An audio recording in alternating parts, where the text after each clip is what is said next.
What up, everybody? Welcome to episode 28. 28. 28, baby. This is going to be a fun one because if Parker sounds like shit, it's because he feels like shit. It's because little baby Sasha was born. Let's go. Yeah, dude. So, such a big blessing. But that Eagle Clan is now 3 deep. 3 deep. Harbor counts as half, so we'll go 3.5. Maya will get pissed as soon as she hears that. She's like, you do not like expedite him from our family, okay? He does not get pushed in the corner. I'm going to have to talk to her that animals aren't people then. Yeah, dude. She and you. We'll add that to the list of things I talk about that infuriate her. Yeah, and right now is not the time. Golly, she has no patience, dude. She will lose it. I'm sure. I'm sure. Will lose it. It's been funny to watch him, though, because that's a thing for people. Like, we know a couple that had to, like, keep their dog and their kids separate. Oh, yeah. Yeah. But then I also see those videos on, like, Instagram or whatever where they bring the kid home and the pet, like, goes and, like, lays its head on the kid or whatever. It's exactly what Harbor's been doing. He's been pretty chill. He's been good to her. Except he whines when she cries. He starts getting, like, and starts whining. And then you have to kick the dog, and then Maya's mad that you. Yeah, I got it. I hang it by its legs and shake it. Give me your lunch money. That's right. We'll call it a traction for its spine. Speaking of it's good for hip. It's good for hip. Yeah. How's your back doing? Not good. Is it hurting worse? Because so it was unilateral, right? Yeah. It was just down one side. It's down both sides. What? Yeah. How are you gonna what's your plan with managing that? So physical therapy right now, and kind of the rough goal or like the rough timeline is like 6 to 8 weeks. If there isn't improvement, so the goal is centralization of the pain, right? Okay. So nerve pain radiates. Yeah. Right? So it's a back issue. S1 probably is the most likely culprit, but my back doesn't really hurt. It's my hip and my calf. So dermatomes, right? Like areas that the nerve innervates. So you can kind of tell which nerve or which nerve root is the problem. Yeah. Based on where you're getting the pain referred. So because it skips my hamstring, it's like bad in my hip and in my calf. It rules out kind of L4, L5 and makes S1 the most likely culprit.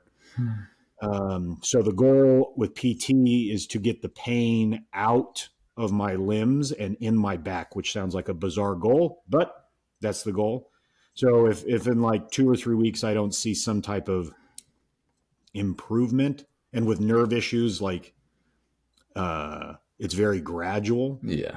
So if I don't have like a drop in the intensity of the pain or a drop in frequency of the pain, or like maybe I don't get the pain as much in my calf and it's kind of just my hip now, those are improvements.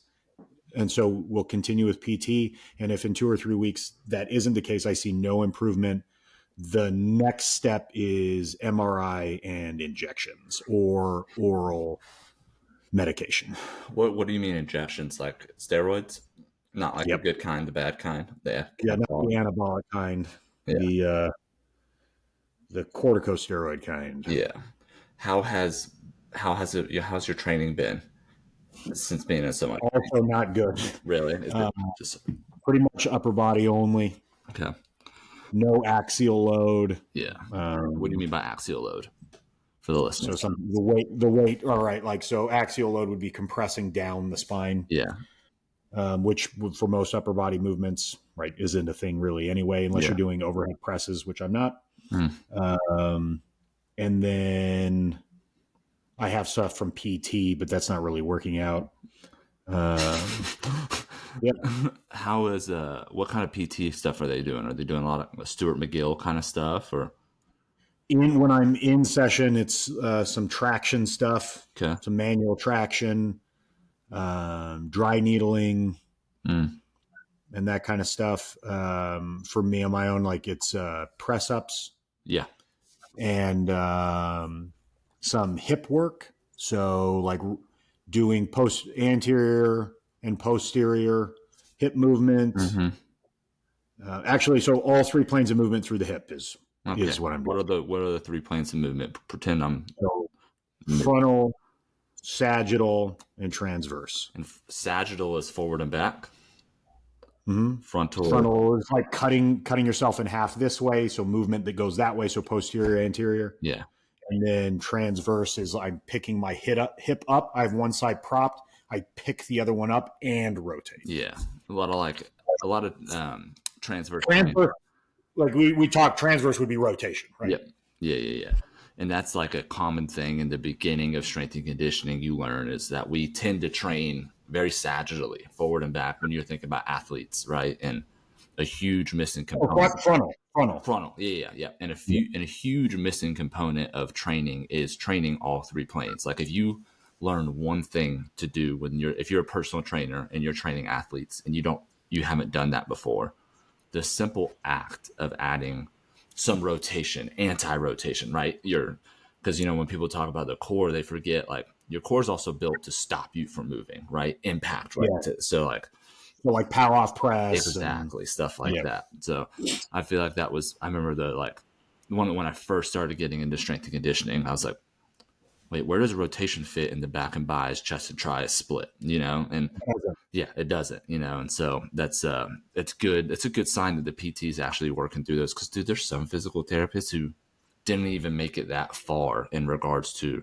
rehabbing tissue and bringing you back to movement and bringing you off of pain. Oh yeah, and that's another thing too. Is like if you're for listeners out hunting for a program and you're an athlete, right? Like I don't expect to see all planes of motion in like a bodybuilder thing, right? Like because necessary. But if you're an athlete and you're the person training you, like look at what they're doing with you, and if you can't see the program, like you just see the sessions as they come and like pay attention and like, are we doing any rotation at all? Right. If you're only getting like frontal plane as an athlete from whoever's writing your program, like that's a problem. That's a problem, right? It's the easy thing to test your person's weight and salt, So, but okay. So should we get into some announcements?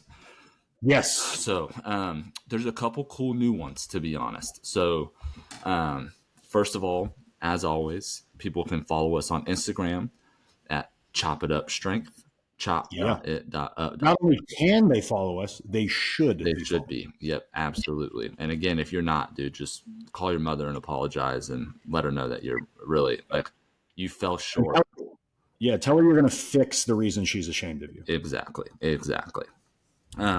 Programs. So the hybrid-based training group is still up. I'm excited to talk about, I think with episode 28, you and I were talking about, it's going to kind of be a bunch of sweet nothings, in that will you whisper sweet nothings to me, Big Daddy? We've been reviewing our episodes and how they've been doing. And, some of our best episodes have been reviewing programs and then kind of just stuff about your and I's background.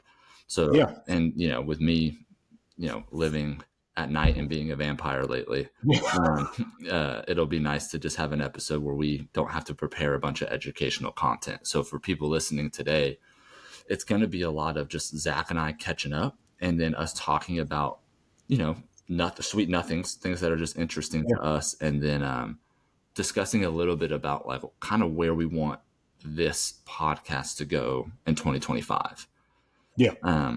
And on that, I don't know if Hybrid Brace will remain a training group, and we'll talk a little bit about why.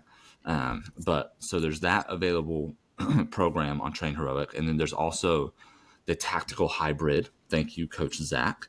Is ready, but it's just not up on the marketplace. So if people are interested in getting that program, just hit us up on the DMs, and we have we'll still deliver it through Train Heroic. We'll just give you an access link. So you won't be able to see this sexy page of advertising, but you can have the full program. So slide into our DMs. Oh yeah, slide in and make sure you have to say, hit me up with that program, Hoochie Daddy. That's that's the code word. Parker. That's so those programs are available.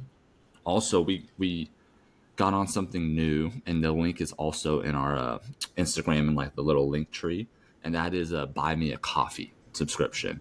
And we'll put that link in the podcast description as well. But basically, that is people who don't want to buy a whole program, but they enjoy the podcast and want to support us in a smaller way. It's basically this little app where you can give $5, $10, $15 donations, and that goes to our joint account, and Zach and I will use that to improve the podcast, from mics to saving up for our ultimate goal, which is having our own place in Salt Lake City where we can train and record and, cook and film all that kind of content. So right now it's primarily going to go to keeping Parker awake. Yes. Yeah. I'm going to buy a ton of meth. You guys are going to see me out here like, oh, okay, so you got to do the bicep curls, and then you got to do this, and then you got to do that. Oh, we all know, what is it? Joe Rogan? I don't know if you know this, but I smoke rocks. Dave Chappelle thing? Yes. Golly. So those are the announcements on my end. Am I forgetting anything? I don't think so. Okay.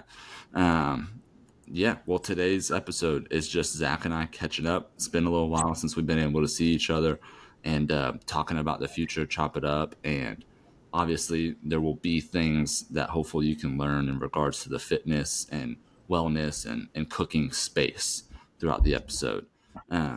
But question of the day. And this is interesting because I've been thinking a lot about this, and I don't know if it's because I'm just being a weenie or if it's because people piss me off, and it's probably both. But the question of the day is, what is a cue that you pay attention to when you're meeting someone that you can tell early on if you're going to like them or not? You're not going to like my answer. Oh, I like it. Well, you don't like anybody, but let's, is that the answer? Yeah. Very few and far between. Yeah. But is there something that someone can do? You're having a conversation early and you're like, oh, like this, I like this person, or this person might be someone I'd like to continue talking to, or anything along those lines? I mean, like, just if you're chill and there's some type of like similar interest and you don't talk too much, and yeah. So the reason I was going to say you're not going to like the answer is I can't remember when I started, like, so I go down rabbit holes. Like, there'll be a topic that interests me and I'll read a lot about it it's it's one of the ADHD things. I get hyper fixated on some topic. We'll read a bunch about it, get tired of it, and move on. As your friend, I can see that behavior repeated over years of time. Yeah. That's actually one of the funniest things I can remember from us doing this, and you're like, I never grasped how much of a problem this is. That's true. I remember being like, holy crap, like, you truly like, yeah, I got it. And it'll be days and it'll be like, oh shit, I forgot. I'm like, whoa, this is a real thing. Oh yeah, how it goes. We all I'll have it on 10 to-do lists. I'm trying my best to remember. It's just that is what cracks me up. Is that like Marlena will go around and find like 10 different to-do lists that all say the same thing, and you're doing your best to remember, and it's just, and none of the things on the lists are done. Your brain just forgets about it. Well, yeah, because like once I've written it down, because I'm like, I need to remember this. I'm going to write it down. I'm going to put it in place. But now my brain's like, oh, we took care of it. Dump it. Yeah, we wrote it down. It's all good now, right? Yeah. It's interesting how our brains work. I was just on the phone today with the insurance company because I let my insurance lapse. Oh shit! Really? Car insurance. Yeah. Because I put it on. Yeah, a million to-do lists. Like, got to do this. And forgot. Didn't do it. Huh? We all have our things, dude. It's so interesting. And but I already forget. I was answering your question with that, and I was already late on me. And I must have a little bit of the same because we do this all the time where we start. Yeah. So human beings think that they're good. A lot. I mean, people that say this. I know people that say this. They're really good at reading people. Yeah. And research indicates no, we're not. We're all terrible at it. Really? Yeah. Yeah. So people that are like, oh, I've learned these tricks and these facial things and this, that, or the other. No. It's the same thing as like people that are like, like sommeliers that are like, oh, like they're just into wine and they know wine or whatever. There's research on them doing blind taste tests with sommeliers, and they can't tell the difference between anything. Really? They know something's different, but you could give them a box wine and they're going to say it's something and it's not that. Interesting. I might fall into that trap because I do believe that I'm a good read of people, but maybe I'm just one of those people in self-denial, and I think I know more. We're really good. We're better at reading people we know because we accumulate knowledge on their tells. That makes sense. Right? So like you do a certain thing and it's like, I've known you for what, 12 years now? Yeah, a long time. And it's like, okay, so like I can pick like, oh, that he didn't like that, I can tell. Yeah. Like just because you did some small adjustment in the seat or whatever. And same thing, like Maya's going to know way more about reading you than I will. And all that kind of stuff. So we're good at accumulating knowledge on how to read individuals we come into contact with. But just as a general, like guys that write books on how to tell in an interview whether the person's the right fit for the job, like nonsense. Interviews are frustrating for me because like they ask these silly, dumb questions thinking that they can get good insight about you, and the person being interviewed usually walks away feeling like they were not a good representation of themselves or whatever because of, there's so many factors, time constraint, nerves, all that stuff. And you're presenting a version of yourself. It's not you. Right? Like I don't act like how I act if you know me in an interview. No way. Yeah. You talk a lot more in an interview than you ever will. In an interview with Zach, it's the most you'll ever hear Zach talk, especially if himself. Yeah. You want to hear something really funny? Yeah. So, right. Like Marlena got to know me one-on-one. Yeah. Right. So the first time, and it's continued now, she has to like pep talk herself. But like if we're in a social setting, she thinks something's wrong. She's like, and it's like, no, this is how I am in a social setting. I don't talk. I stay away from everybody. Like that's normal. Yeah. She just, all of her knowledge was like, oh, I talked to her. Yeah. Yeah. It's like, that's not how it is in social settings. It's really not. Like you are the guy that when I still remember, we had everyone from staff over and you came over with the kids and stuff. And like, and I have to remind myself of it too, is like, in a big setting, you're probably going to post up on the couch, hang out, chill, let someone come to you and talk. But that's just how we all are. We all have our little things where I'm much more willing to like bop around. Like in a social setting, I'm very okay with just dabbling with conversation. You're electable. What does that mean? Like a politician, right? So you're charismatic, you're a good-looking dude, you're savvy, like talking and stuff like that. You get elected. I absolutely do not. Yeah, that's why we can be on the team, because I can get elected where I really don't know what I'm doing, and then I'll come to you and be like, "Wait, what am I supposed to do here?" Okay, wait, okay, boom, boom, boom, boom, boom. It works. I'll run your campaign. Oh yeah, exactly. That's why it's a good team. Have you had any like? I don't know if relationships is the right word, but like, let's say there's this dude and it all lines up on paper. Y'all have the same interests, same style. You like the same things. And like on paper, you guys should be best friends. But for some reason in person, it just doesn't click. I don't know. I had some conflict with some teammates, but that's pretty normal. Yeah.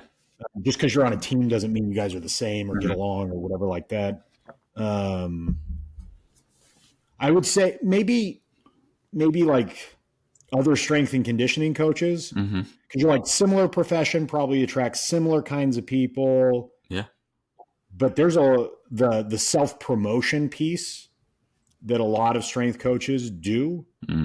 Like that's not me. And I kind of like, it's not fair of me to do, but I'm a little judgmental about it. Yeah. So I don't know, but there's guys that are self-promoting that I get along with fine. Like Alan Bishop has done a really good job of like making a name for himself on social media and things like that. and him and I get along. Do you guys stay in contact? I haven't talked to him in a little bit. I don't think I've talked to him since I got into tactical. Okay, because he's isn't he the strength and conditioning coach for Houston basketball? Yeah. And they've been, I mean, very successful. Yeah, they've been good. He's done a good job there, and he's generated like a big following as well there. Really? I think so. I mean, I haven't looked in a long time. We've talked about this before, like the collegiate strength and conditioning, maybe the professional strength and conditioning world on social media, I don't interact with or participate with really. Do you feel like it's because you get a different version of the person on social media than you get in real life, and that is aggravating? It doesn't contribute to any positive feelings towards coaches for the most part for me, which is something I don't want or need. Like social media is not reflective of real life, and I shouldn't have opinions on somebody that I don't know and haven't met. Right. So, but the real reason I don't, and shout out to Ernie Reimer, because this came from him. When I was at GCU, I was like mentally really, it's something that I struggle with all the time, like imposter syndrome kind of thing. But like I was very, very frustrated. It was really bothering me. I felt like I was behind professionally than kind of my peers. So like people that had been working in the field similar amount of time, that kind of thing. I was like, I'm behind all these people. And I called him one day and I was really upset about it. And he like kind of walked, like we were just talking or whatever. And he's like, do you follow a lot of them on social media? And I said, yeah. And his recommendation was to do a social media fast, not to unfollow them, but to do a social media fast. And so I did, like got off for a couple months, but when I got back on, like I recognized it starting to creep back in. And so I just unfollowed everybody. I've been struggling with that too, with Chop It Up, because this is a new endeavor for us. Mm-hmm. And like, I mean, I don't mean to be arrogant, but you and I think are both pretty good at this job. We have a lot of experience, and then, we have followers of like 100 and something. Right. And that is not reflective. You go look at some other personal trainers or fitness influencers or whatever, and there's tens of thousands of followers. And you're like, is that, it can be frustrating. And if how many followers we have on Instagram is not a representation of how successful we are as coaches, but it's easy to get caught up in when you get into this kind of platform of podcasting or doing online training. Like, it's part of the business, but it could be, I can just see how easy it is to get wrapped up in followers, and that being an indicator of success. And it can lead to success, no doubt, because you're reaching more people, but that can't be the cue, right? And you can't go look at other coaches and be like, well, they have 90,000 followers, they must be successful, or 1 million. Some of the people we review have millions of followers, and it's easy for me. I've had to temper, some jealousy, right? And some frustration of that, because I fall into the same trap, of why do they have these followers? I'm better, blah, blah, blah. And honestly, I'm probably not better. They've been doing this at a long time, and they've just been focusing on a different aspect of the quote unquote business. Yeah, but I wouldn't sell yourself short there. You and I both know terrible coaches with massive followings. So, again, I'm like, okay, who cares? Let's shoot shots. Joel Seedman's trash and has a massive following. Yeah, it's true. Absolute garbage. It's true. Right? So, and he's not the only one. There's lots out there. Yeah. There's ones that are actively coaching in the professional, in the collegiate area, like that aren't good. Yep.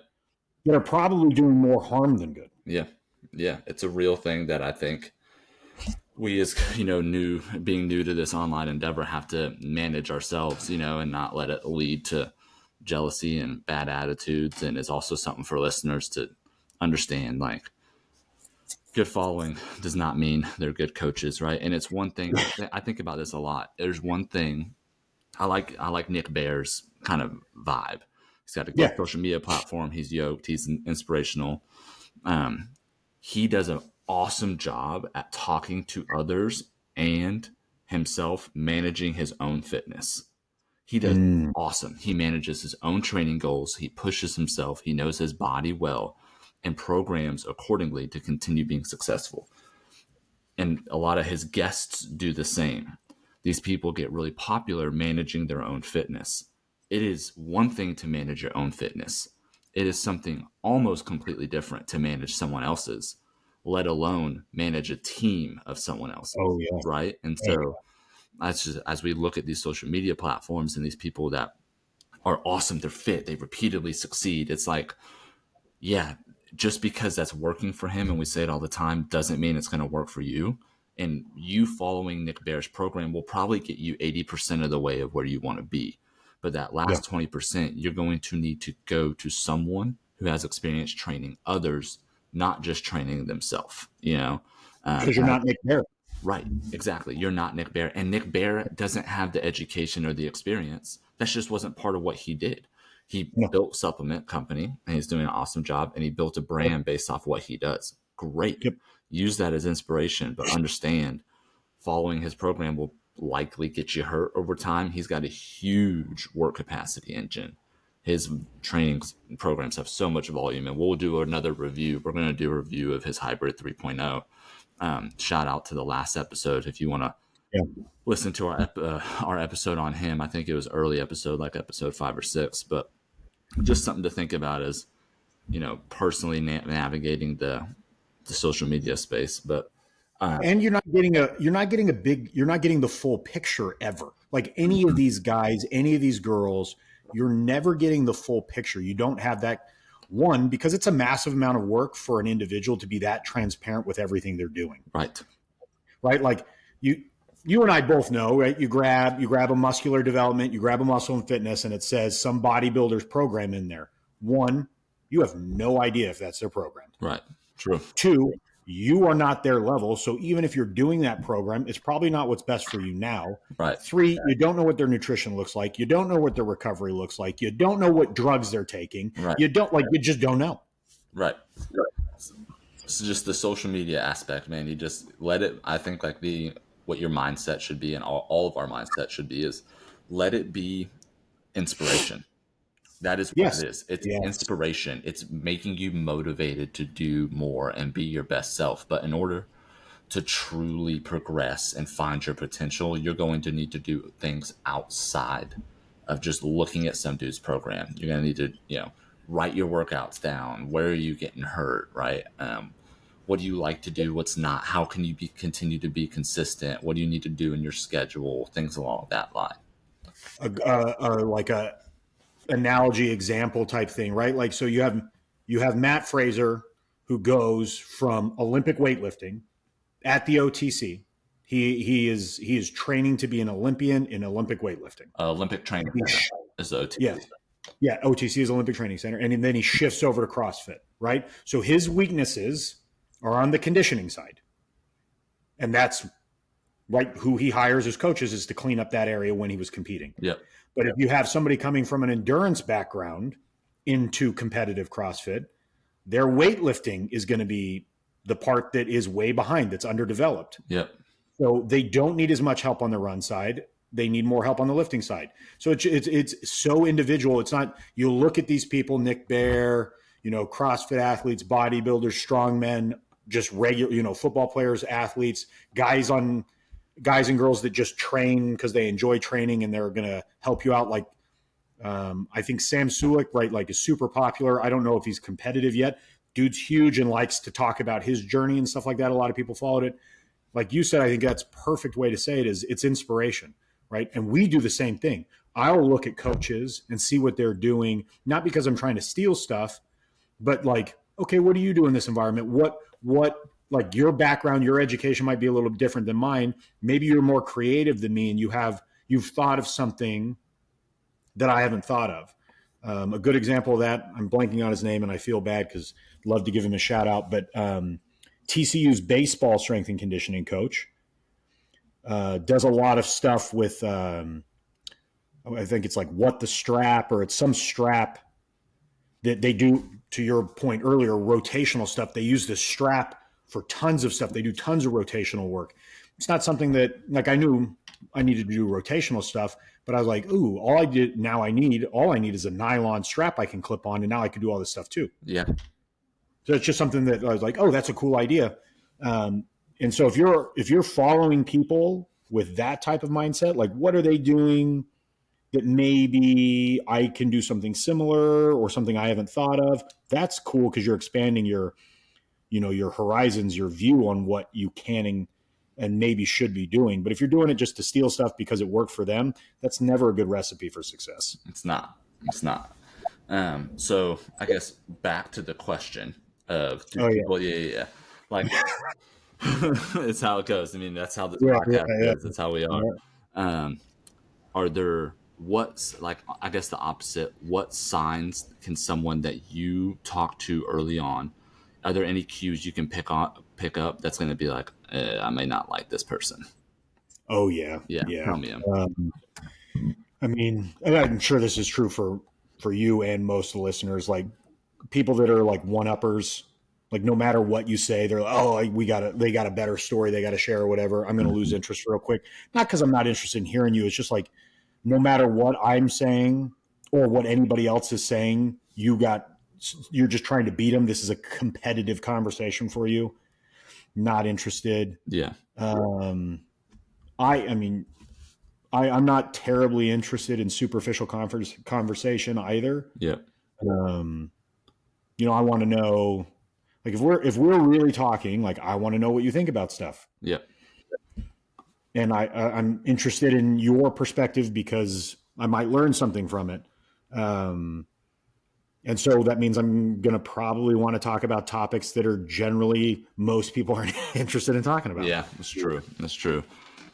I think that's something we all like, as when you talk about friendships and stuff like that, like and I don't know if this is true, but I see more and more being on social media content of people being discontent with their purpose or the quality of the relationships in their life or whatever, so be it. And you see, I don't know. And then I just can't help but think that a lot of that stems from interactions being way too superficial, right? Or way too competitive, and if you can break past those barriers, you'll find good relationships. And also a thing that I see a lot of, and this is a little bit of the performance psych stuff and a little bit of like my faith stuff, but like the more you focus on yourself, the worse you're going to be. Right. And like, I get so frustrated with all these self-help books and all these like, well, I got to do me and my search for modern wisdom, and you got to focus on yourself and you got to set boundaries and all these things. Again, all you're doing is focusing on yourself. And there's a point where like, you got to get your shit right in your own head and manage your self-talk.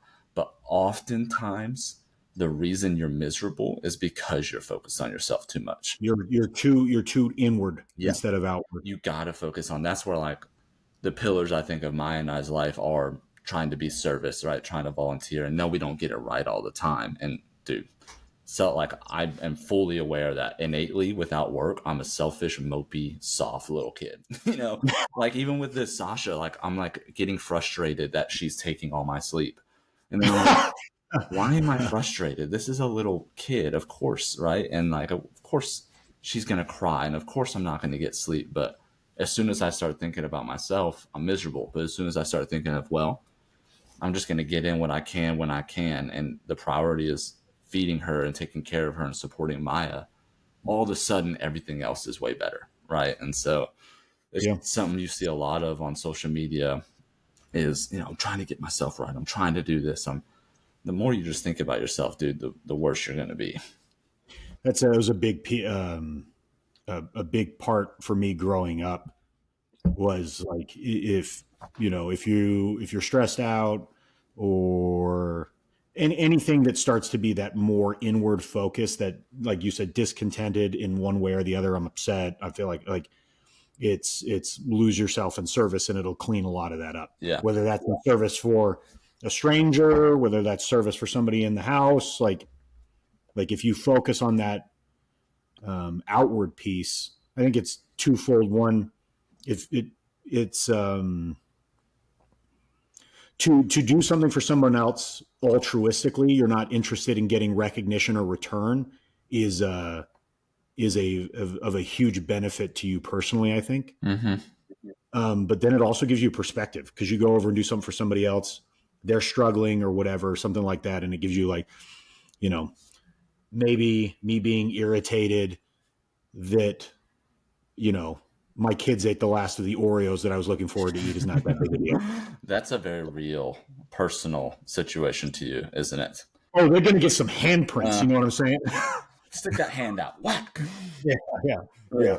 That's it's. I was thinking about this because there's this guy, and I won't name names, but like on paper, we would be like best friends, dude. Very similar interests, like love all the same things. But I've been trying to be like, well, dude, Parker, you're just being an asshole, right? Like, come on, you should like this person. They want to spend time with you. But each and every time, I'm just like, this sucks. I hate spending time. And I was thinking about it, and it's because it's not really on the service aspect, but it's on that first question of like, what cues does someone give you that let you know? And I can, and I'm guilty of this. Maybe I don't like this because I do the same. But like when people constantly are talking, starting sentences with I. Oh, I Oh, this, yeah.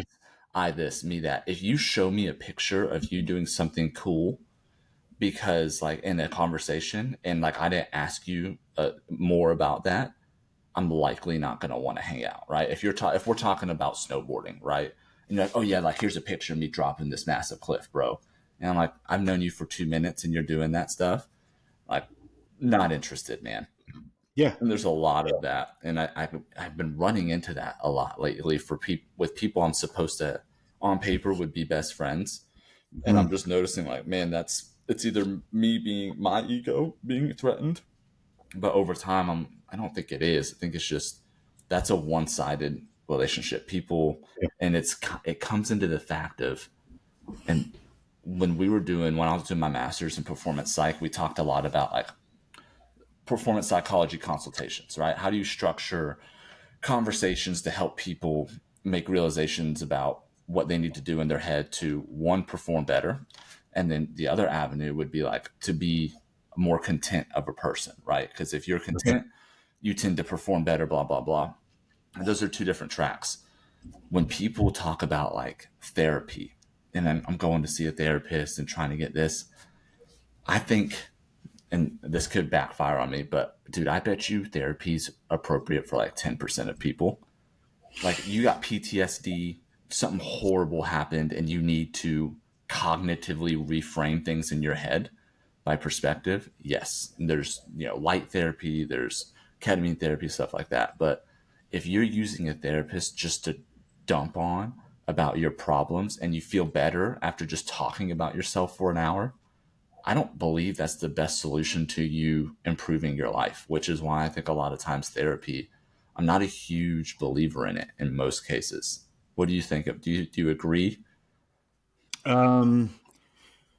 It's yeah, I do. It's kind of like, I mean, I read a lot about it a while ago. I mean, you and I talked about it. Like I did it for Yeah. a very little bit, Yeah. and I didn't find it beneficial at all. Yeah. And you would be But I one of also those people that what? have an incident where, and maybe one day we can get into it, but like that, you have an incident that should, on paper, truly therapy could be used and be helpful, right? And for you, it wasn't. No, it wasn't at all. Uh, Maybe similar to kind of some of the stuff you were saying. Like I I didn't feel good after, and I didn't want to go when I went. Yeah. Yeah, I went, and like people that are very pro therapy might say, like there might be, you know, things that they say like I went at the behest of others, like they wanted me to go, Yeah. so I did, and so people were like, well, you didn't go for the right reasons or whatever, maybe, Yeah. but I do know, like reading some stuff recently, that like therapists tend to be predominantly female, Hmm. and so they approach issues and they treat everybody the way that the education has taught them to be treated and kind of like their inclination to treat is. And that's slanted towards how females benefit from therapy. Males, like females, really find benefit in feeling heard and seen and understood, and men feel better when they feel competent and in control. And so, like, perhaps maybe the reason like therapy doesn't help a lot of guys right now is because they're not being treated like men. Yeah. Perhaps. That's But I do, to your point, like if you're going to complain about your problems, like do something about them. yes. And if you don't know what to do about them, you have all these problems and you don't want to know what to do, maybe that's who therapy's for. Yeah. But like, And I'm going to go once a week and complain that my life sucks. Like, in what way is that bettering my life? right. And I just have a hard time believing with all of these resources out here and all this social media content, everyone's saying the same thing. So the information is not hard to find of how to improve and how to manage perspective and stuff like that, right? And I think that with guys especially, like maybe I don't need therapy because I have friends like you. I have like 4 friends in my life that I can truly be like, hey, boom, boom, boom, boom, boom. Like we were talking earlier, dude, I'm tired.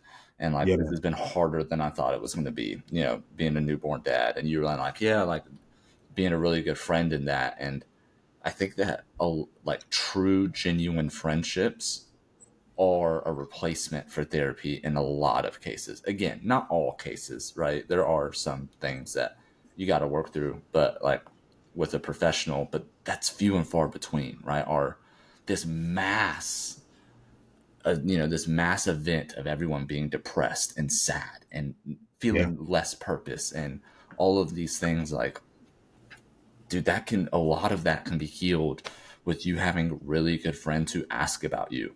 And if you are struggling, maybe you need to be that friend first and be like, yo, hey, how you doing? What's up? How's your elbow? How's your back? Right? Hey, how's it with Sasha, man? You struggling? Like, yeah, fuck yeah.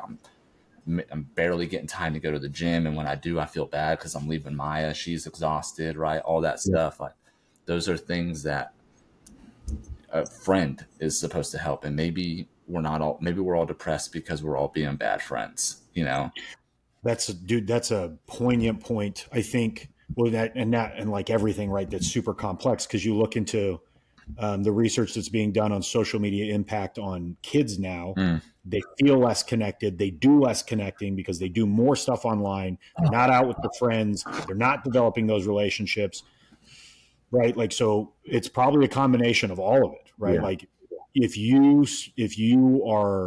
don't have those connections, you spend your time on social media or on other electronics, and you're not connecting with real people in real life, and you're always inwardly focused, you're not doing things for others. Yeah.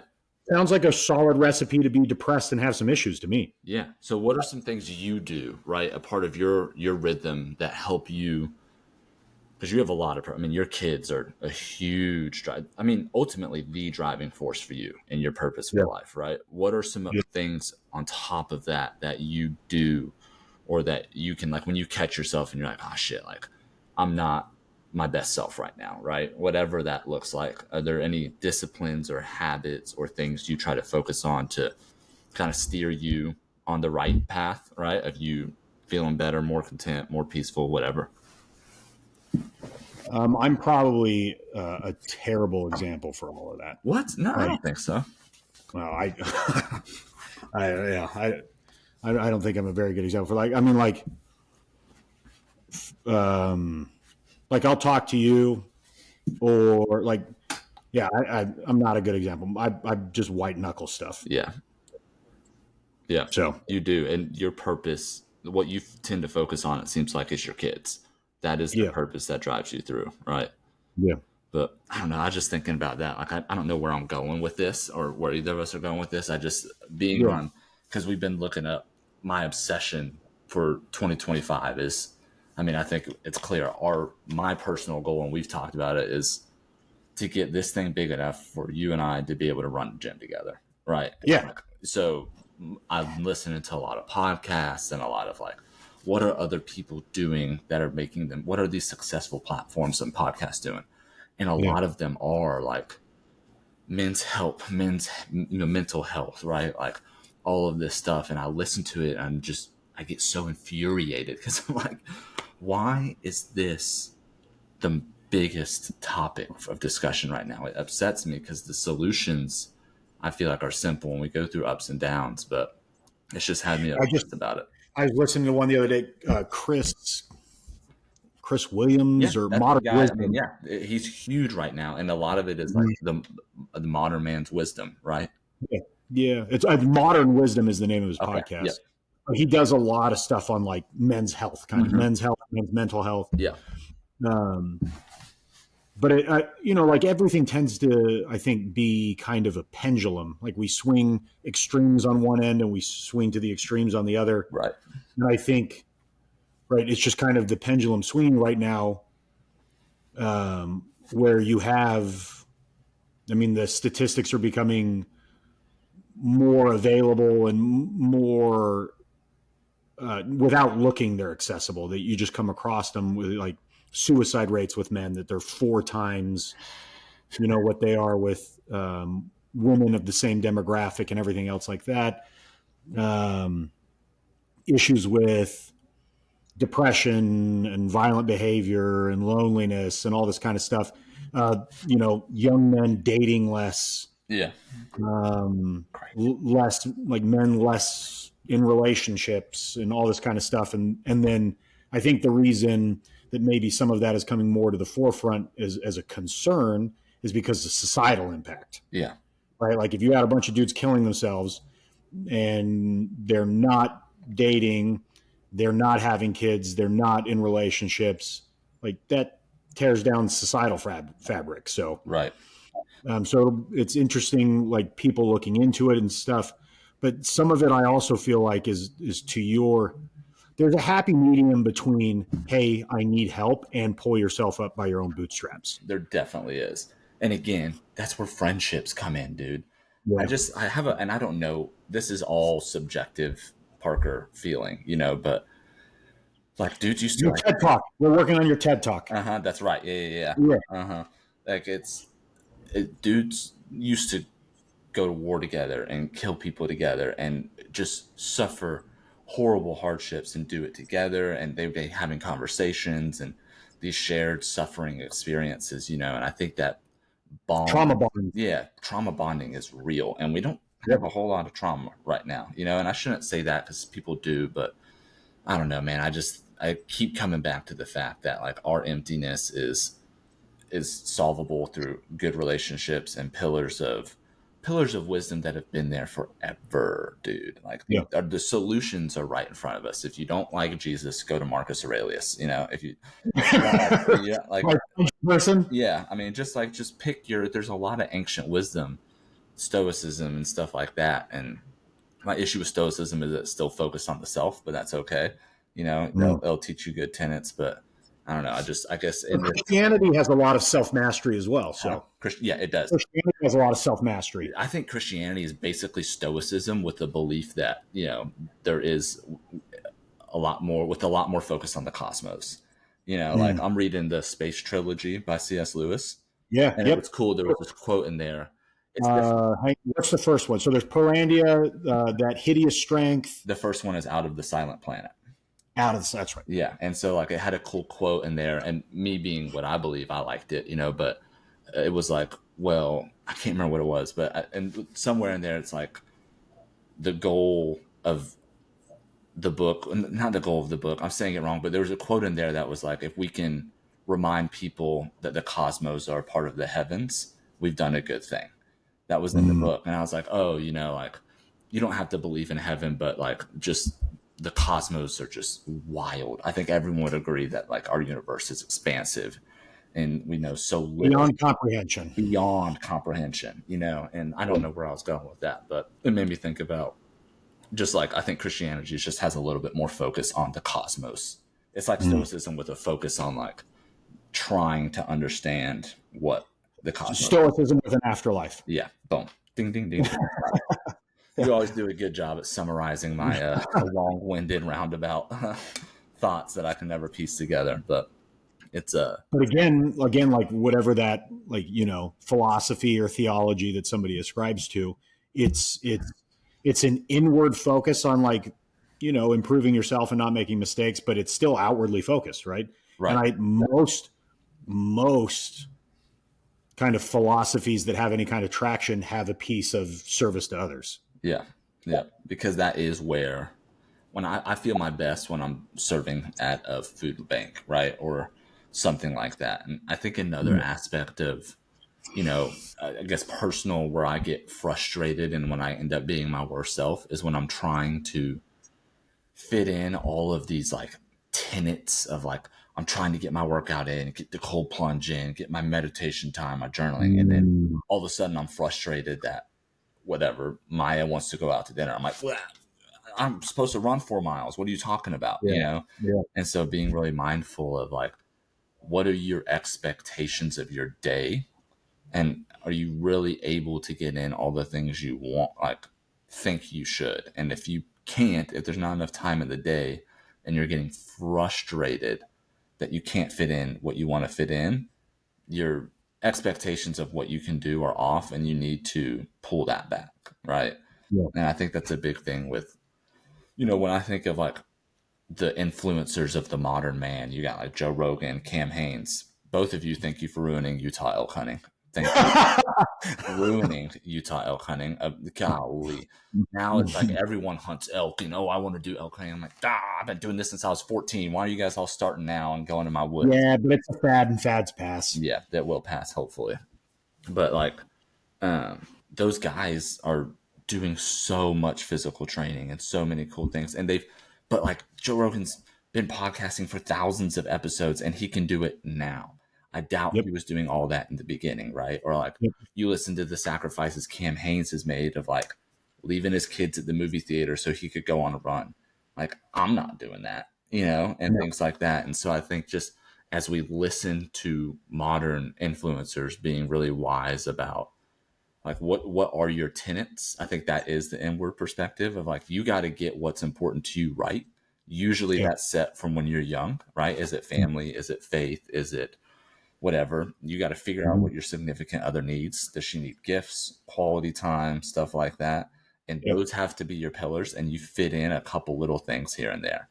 Yeah, I think like while you were talking, it made me think of like there's lots of examples of this. A buddy of mine, Chad, Yeah. sent me something this past week. It was an old guy so this dude interviews random people and asks them about what happiness is to them. Are they happy? This kind of stuff. And he stopped an old guy in Utah at Angel's Landing. They're getting ready to hike Angel's Landing. And he stopped this old guy and asked him if he could do it with him. And the guy was like, yeah, sure. Talking to him. And it reminded me of also of other, like the interviews that people do with the elderly and talk about life. And the responses are always very similar, right? Like, spend time with your family. Like, you're not going to miss time. Like nobody is like, oh, I should have worked more. Yeah. Those types of things. Be kind, be not like the same kind of principles that we get taught when we are kids are things that all the elderly talk about being important during life. Yeah. Right. Like you need to do kind of just enough to fill your own cup so that you can pour it into other people's. Yeah. Right. Like, and I think like there's sometimes when like, since we're talking about like doing things for others, it's too narrow a perspective that most people take. Like, oh, I need to go schedule, service time for other people. Like, no, if you have a significant other and you're doing stuff for them, that's service. You got kids, you're doing stuff for them, that's service. Yeah. The friendship thing, like, are you taking care of those people in your inner circle? That's service too. That's outward focus. And it's not only is that benefiting your kid, your significant other, your friends, but it's benefiting you by doing it. Right. Yeah, it's good. It's important to have these conversations, I feel like, because Oh, yeah. we're just I just catch so many people so sad, and like it makes me think if I am so blessed. I have like four. I have you. I have a dude named Matt Stevens, right, and a guy named Will, and a dude named Baron. I basically and my brother. Like those are. I've met Baron and Will, right? Mhm. Yeah, you met Baron, Will, and you met No Matt. Baron for sure. Yeah, What? Baron. You met Will and Matt were my old roommates. Oh yeah, okay, Yeah, I remember. Yep. all people that you can call and talk to, and that are going to be like, "Yo, like, how's it going?" And you have real conversations with them. And I think people that I like are honestly like hitting you up about like, hey, how can I help or whatever. It's those friendships I think that just I don't know give you so much purpose, man. And so I heard the differentiate. It was last week, I think. I heard watch something, and it was differentiator between friends. You have 6 p.m. friends and you have 3 a.m. friends. yeah, So 6 p.m. friends are like once 5 or 6 o'clock rolls around, like you call, you text, yeah, they're busy doing their own stuff. But then you have 3 a.m. friends that like you call them at 3 a.m. and they pick the phone up for you. yep.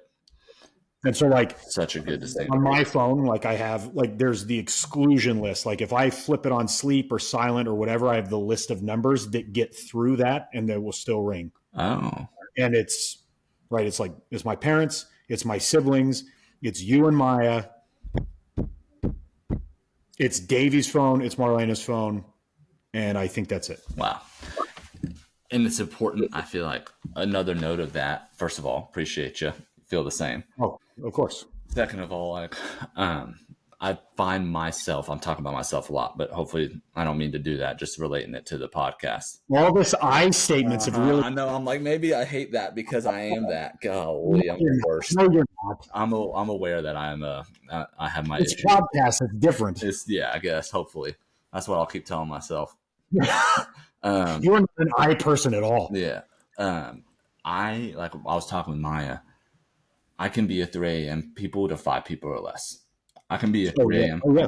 And so like when you have good conversations, like you said, in a big social context, I can like do the thing. I can make someone feel cared about, heard, and listened to through intentful effort. But that's not necessarily what I want to do all the time, or it's not necessarily people I want to be friends with. I'm doing it because I want to make them feel comfortable in regards to hospitality, or like part of, again, what drives me is my principles of faith. And that's like kind of part of it, but like, Yeah. I get super anxious when I have 10, 12, 15 people expecting me to be a 3 a.m. friend and being like, hey, let's get together. Or you can connect with people. And like, we have friends from Utah that now live in Texas and Indiana and Florida. And I'm like, hey, let's get together and on this weekend. And I'm like, no. I was telling Maya, I was like, I can't visit my family, go to Florida to see them on a long weekend, work hard, and like take us to Paris all the time. Yeah, I'm making $2 million a year. Exactly. So like I got 5 friends that I'm willing to go travel to, that I'm willing to do that. Other than that, it's too much. And then I become a worse quality friend to others. And I'm not saying like, I don't know, that's a point where I was like, I'm trying to personally refine, and it kind of makes me feel like an asshole because I'm talking to less like those long distance relationships. I'm just investing in them way less. Yeah. But do you ever feel that way of like being? Well, some of it for me is not by choice, right? Yeah. Right. So, object non-permanence is a thing, right? Like, so if I have a buddy here and we're friends or whatever, and then he moves. Yeah. If he is not regularly staying in contact, like I'm unintentionally, it's just going to like the gaps between contact is going to grow. Yeah. Right. He moves, and for the first month we text a couple times a week, and then the next month it's once a week, and then the next month I only text him once in the month, and then the next month I don't text him at all. Yeah. Right. So it's just, but I also think like weird, like another friendship research thing that I saw last month.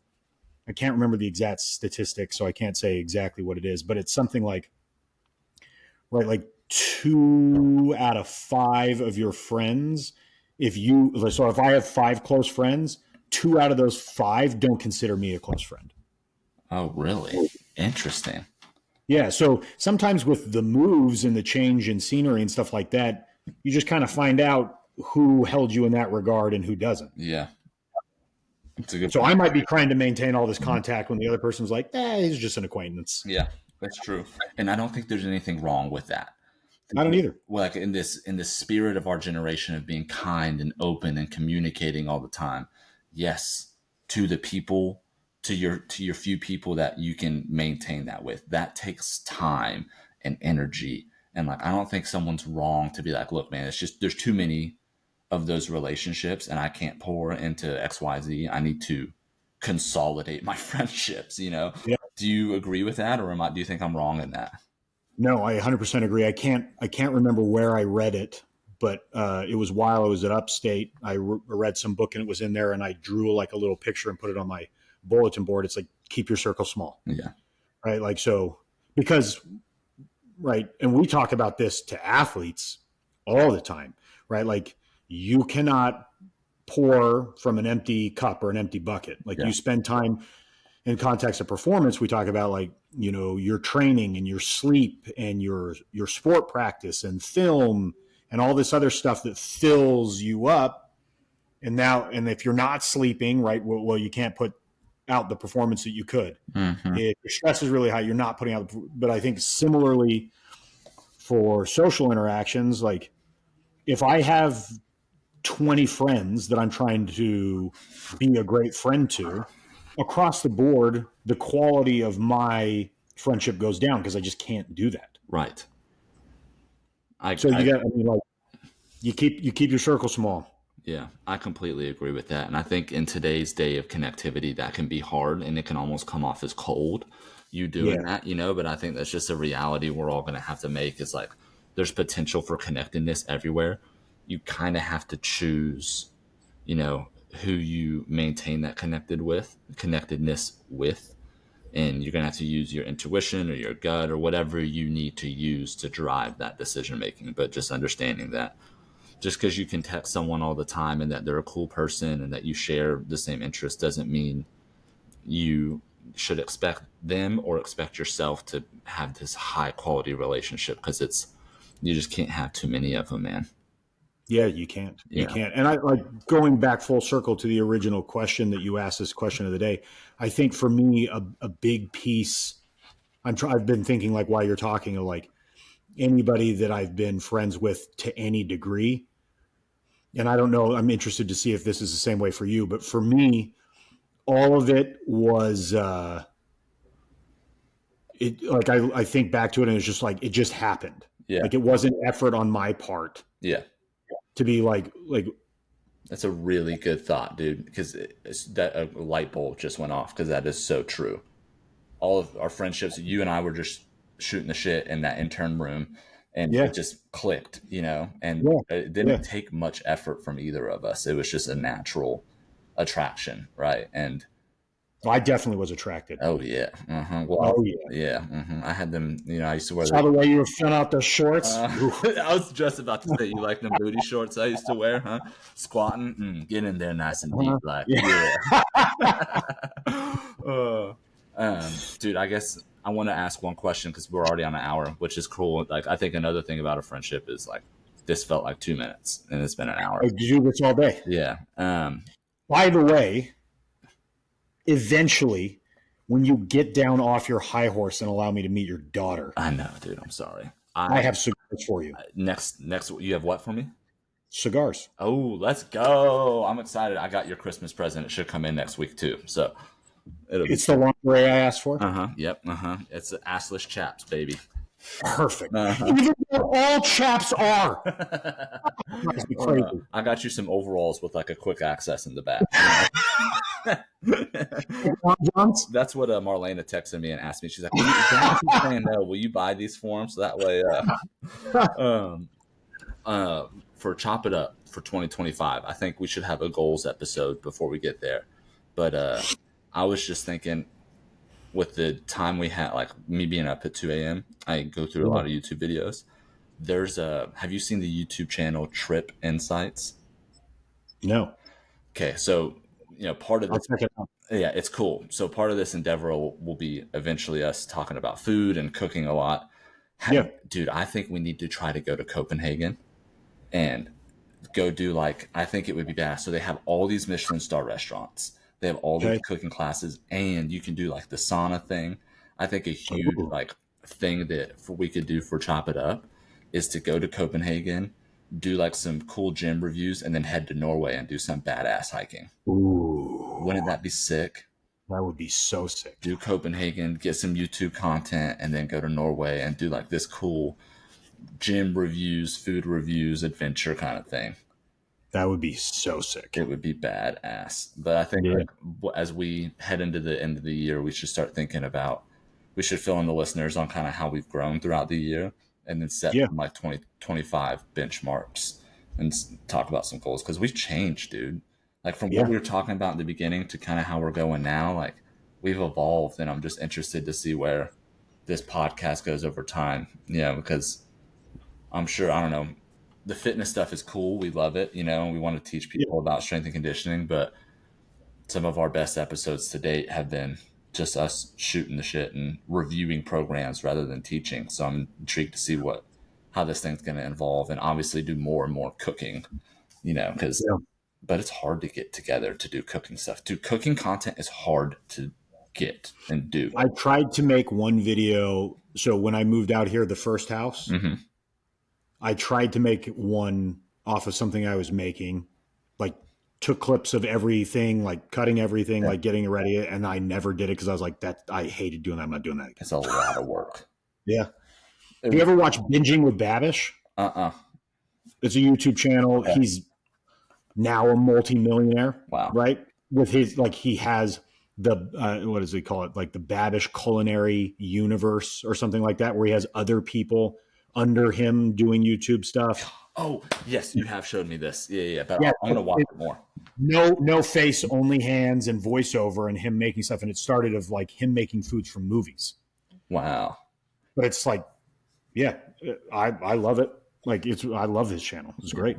I think that'd be the dream, is to be able to like travel the world and go check out restaurants and do cool hikes or mountaineering and like adventures. Have you seen Dirt by Huckberry? No. It's pretty cool. It's pretty cool. You'll have to check it out.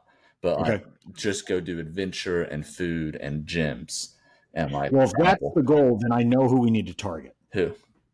Gordon Ramsay does triathlons. Maybe we need to go hit up Jordan Ramsay. And he used to be, I'm not sure the level, but a pro soccer player. Dude, that would be dope to go train him a little bit and go do some food stuff. Yell at him and tell him he's soft. Hey, you're kind of a bitch. Let's see you do a hang climb.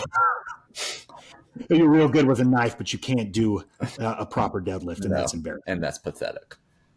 Yeah, that would be cool. So I think, I don't know, just on that topic of trying to get that That'd be awesome. that vision figured out and talk about those goals and stuff. So next episode is, I think we're either going to be with Chad, the owner of Ronin Sports Performance, or we're going to be with Jordan, who owns a nutrition shop around here, who's going to talk about kind of those elevated supplements, not quite, we're not going to be talking about steroids and things like that, because that's not really our wheelhouse, but more like the peptides and the SARMs and not clenbuterol, that's a steroid, clomiphene and stuff like that, the stuff you can buy, and what of those might have harmful effects. So listeners can kind of stay on tune for one of those too. But we have a lot of like potential guests lined up.